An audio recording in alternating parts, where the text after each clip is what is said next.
Before I begin, I wanted to let you know that after 2,000 blog posts, we now have official WordFacts merchandise. You can now get a t-shirt, a sticker, or even a WordFacts mug after only 5.5 years of linguistic content. Help support this show and upgrade your own aesthetics through the link in the description or via wordfacts.org. Now, back to the show.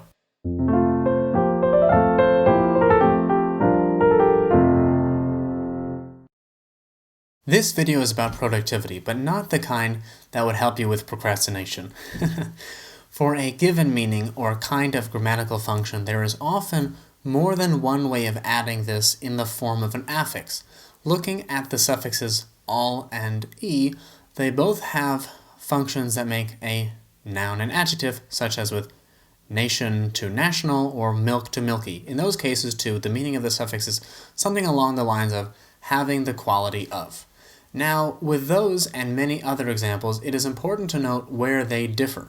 First of all, e, as the suffix can be attached to verbs, stick to sticky, is different, and all, as an English base, can also be attached to Latin or Greek bases that are only historical, including historical. Moreover, it affixes to words that no longer stand on their own without the historical suffix, like annual, where there is no English annu. So, excluding the obvious grammatical examples, there are still some semantic and historical distinctions. E is more qualitative. If we switched the two examples from the beginning, we would have nation E, which to a native English speaker would instantly mean like a nation rather than of a nation, despite the fact that this is a relatively speaking made-up word. Indeed, it is this quality of being able to produce new whole words which determines how productive an affix is. Going back to our sample examples, it would be easier for a native English speaker to imagine nation-y than milkle, because E is more productive than all, at least for our purposes. This way, too, we can look to make some sort of guess about how language will shift in the future. As it is, English is adopting more productive suffixes for all sorts of things. For instance, which sounds better? Length or longness? Or height or highness?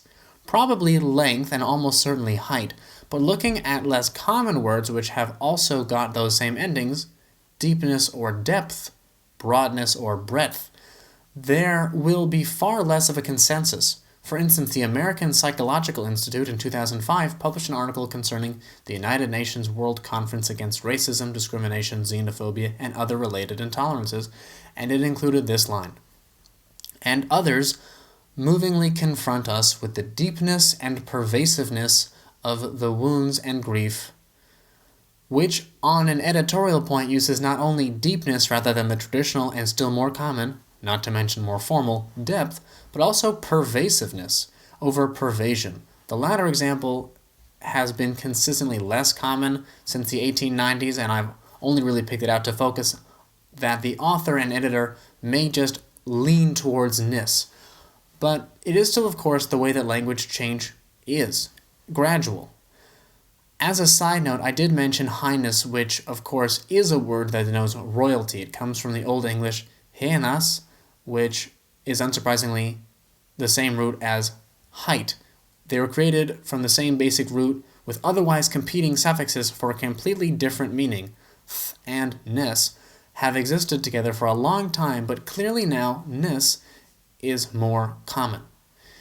This is all with another point on the side of ness, that it doesn't change the words at all phonetically, so it's a lot easier. With the th example, like deep to depth, their changes are internal, with a suffix can be added like high to heights.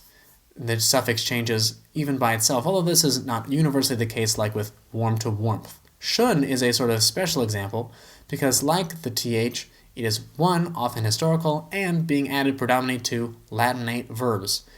But it also changes phonetically with that being added to words like invite to invitation, where there's a sort of extra A in the middle. So we have both the lacking and the addition. Controversially, there are many instances when the shun affix subtracts from what is affixed to. Looking at exclude to exclusion, we can see that perhaps the traditional spelling of shun has changed, as has the pronunciation somewhat, but I promise you, we know that this is the same suffix. Indeed, this is the same kind of st switching that happened in Latin, such as mitra meaning to send, and its corresponding participle, missus. As a side note, this is where we get words like transmit, literally to send across, but also dismiss and mission, even though this word is pronounced not like mission. All that said, however, shun is significantly more common than th is as a suffix, so that is the long way of saying that the phonetics, or specifically the morphophonetics, probably aren't the reason why th is less productive than ness. If we were to make up totally new words, people would almost certainly pick the very productive ones over the one that basically isn't productive at all. If we made up adjectives like, I just brought this geep book, don't talk to him, he's totally schmissive, I bet that people would create geepness and schmissiveness rather than any alternative, although perhaps we might have smidgen.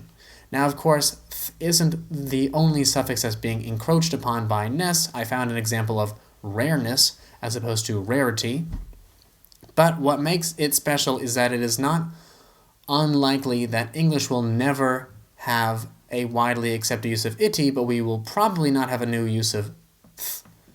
It is really only for historical uses, and sometimes the link is very, very narrow, like with mirth and merry, which are basically not at all connected, or indeed moon and month, which I'll take a second to drink in, but they're both nouns, so it's not actually technically using a suffix anyway, it's just historical. And these are, I think, delightful old terms from English, but there is some data to actually support irregularity in general. Albright and Hayes 2003, we can see that actually people do sometimes prefer irregular forms for made-up words, though granted this was for past tense rather than nominalization like we've been talking about so far. Not to mention there actually are real-world examples in snuck as compared to sneaked, where there is a tacit understanding of how to create these forms anyway, and every so often we do them even when the regular forms are more traditional. At the end of the day, everyone secretly thinks that the bad boy rule breakers are cool, at least when it comes to verbal and nominal morphology.